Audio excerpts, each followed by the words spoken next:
Thank you so much for the invitation, and it's just thrilling to see a crowd this big. So I think an obvious question that some of you might be asking is, what does an English professor have to say about climate change and migration? And my own academic expertise is in questions of narrative.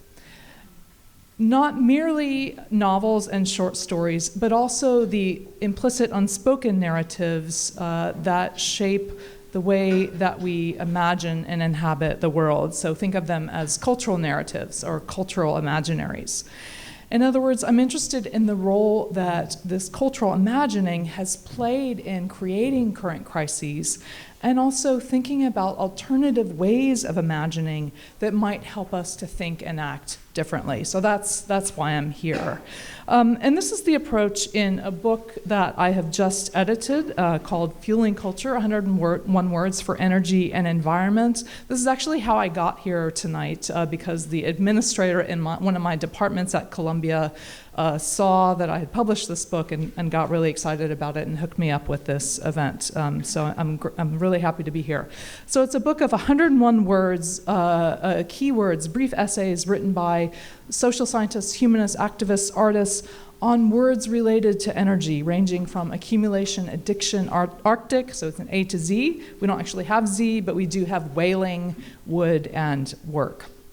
And one of the core ideas and motivating problems in putting this book together was the idea of impasse, right? This is the idea or the predicament of knowing where we stand with regard to energy and the environment, but being unable to take action at a scale and a scope that isn't adequate to the situation, right? So the predicament of impasse.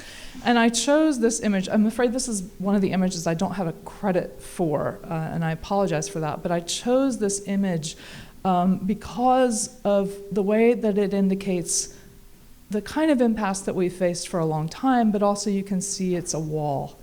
And so I think that with the current administration, we face impasse in all kinds of new ways, some of which Sonali mentioned, and also I'll talk about some later. So given these impasses, obstacles, walls, I think that it's all the more necessary to mobilize on every front, including the front of the imagination. And one example of a kind of cultural narrative that underwrites the status quo is a fiction of surplus. And this is an idea of one of my co-editors, Imre Zeman.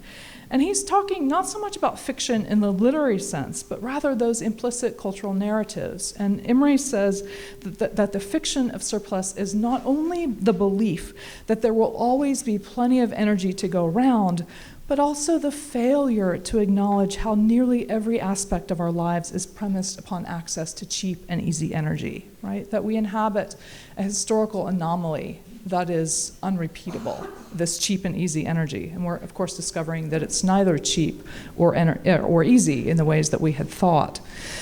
So this fiction of surplus, we can think of it as a failure of the fossil-fueled imagination, right? As opposed to confronting things like limits and dependencies, the costs that we and other people pay for this energy regime. And this failure of the imagination contributes to the problem of impasse. I'd say that another aspect of impasse are the aesthetics that are associated with particular energy regimes. And by aesthetics, I mean ideas about what is beautiful, what is pleasurable, what is desirable, right? It's how we learn to see or not to see, how to regard some things as beautiful, some things as ugly. And I'm starting to think about the power of the idea that aesthetics are not natural. They're not universal, right?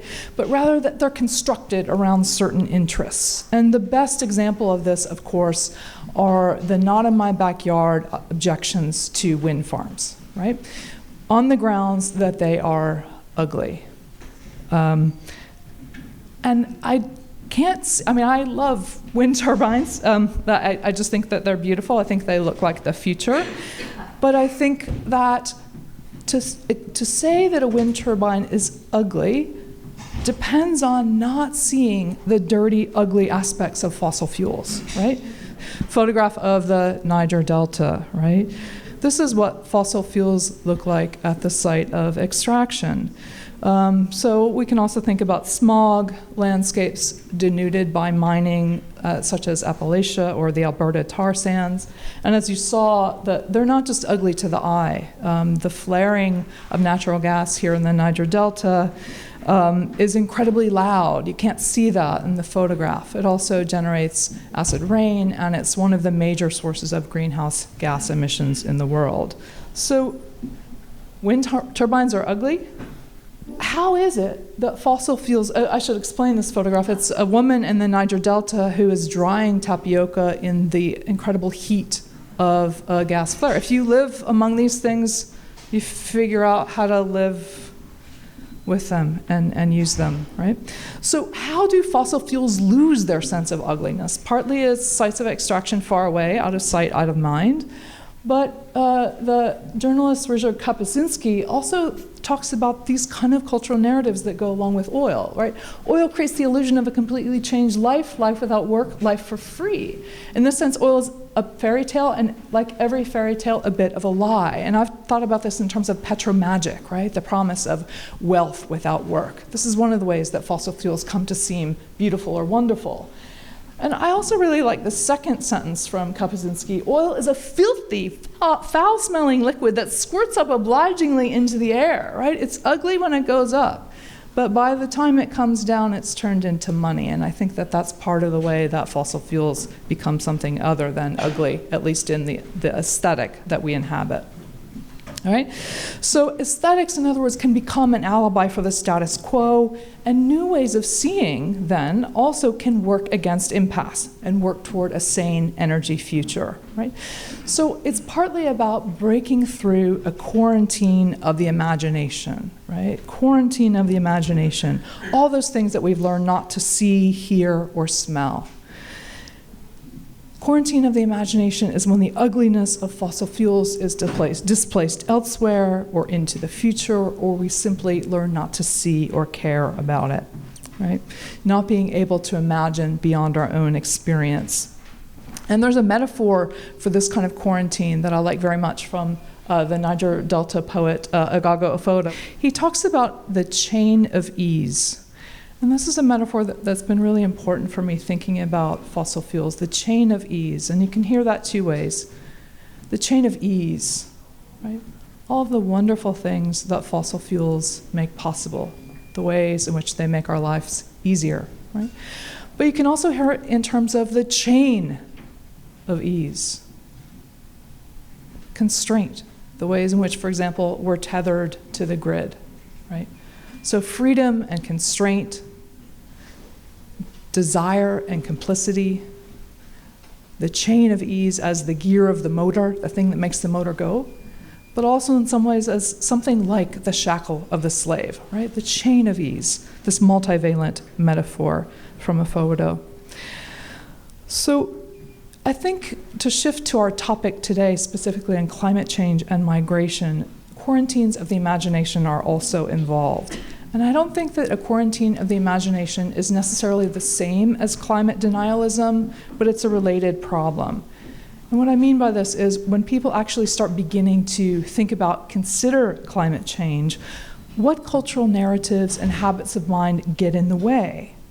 What quarantines of the imagination get in the way? And so I want to kind of look at a number of photographs from a project that dates back to 2010 and 2011 by two British artists, Robert Graves and Didier Maddock-Jones, who created this project called Postcards from the Future. And they use the idea of the postcard. We send postcards to people with the idea of wish you were here.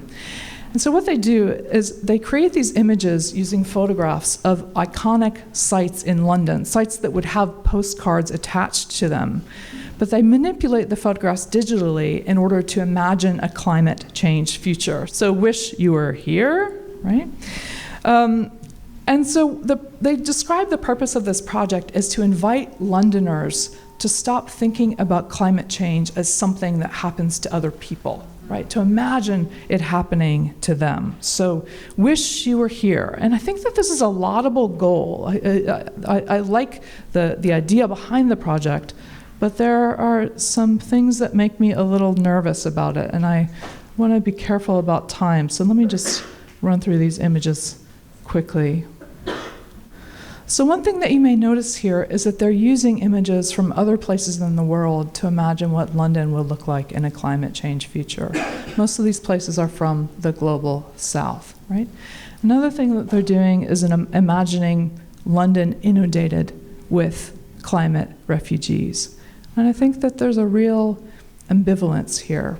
And I think, and we can think, this project began in 2010, so it's before the recent wave of migration, but there's a kind of racialized anxiety. This image here is kind of referring to this image of a favela in Brazil.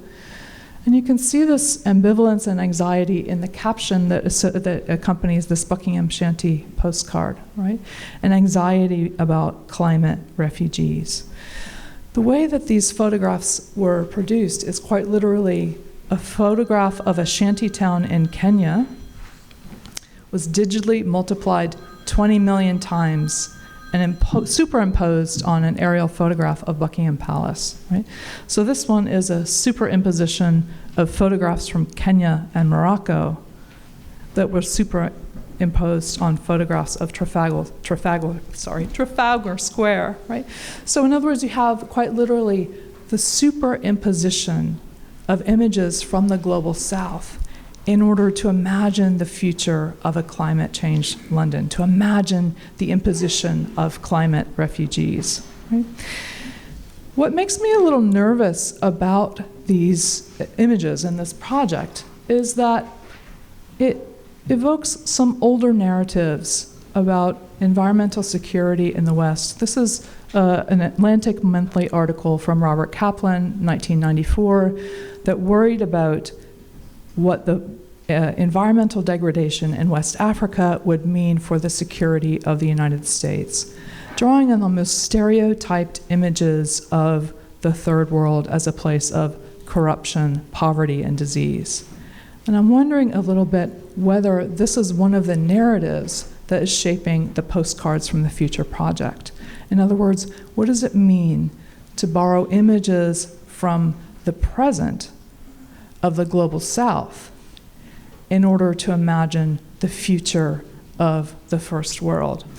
And I think that this problem of borrowing from the present of the first world, of the third world, is particularly important given this slide here, right? On the top, per capita carbon dioxide emissions. Who's responsible for climate change? And the blue, it's kind of pretty, but it's not a pretty picture, right? The blue is the places in the world that are anticipated to bear the most serious consequences of climate change. So those who have created the problem are not those who will feel the problem most intensely, right? That's what makes me nervous about the Postcards for the Future project. I'm almost out of time, so let me show you some of their images that I find a little more hopeful and relevant to our concerns here. Oh, sorry, one more thing. In case you don't know this, right? Maybe I'll end here and not show the other images. This is really worth knowing if you don't. This is states that went for Trump in terms of their per capita carbon emissions. So I know you can't see the words, but this is all Trump, right? With the highest per capita carbon emissions, right? So the states that supported the man who is creating impasse are those that are most responsible for the problem, and also in terms of migration and the policies that he's put in, least willing to acknowledge that global responsibility for climate change. All right, thank you very much.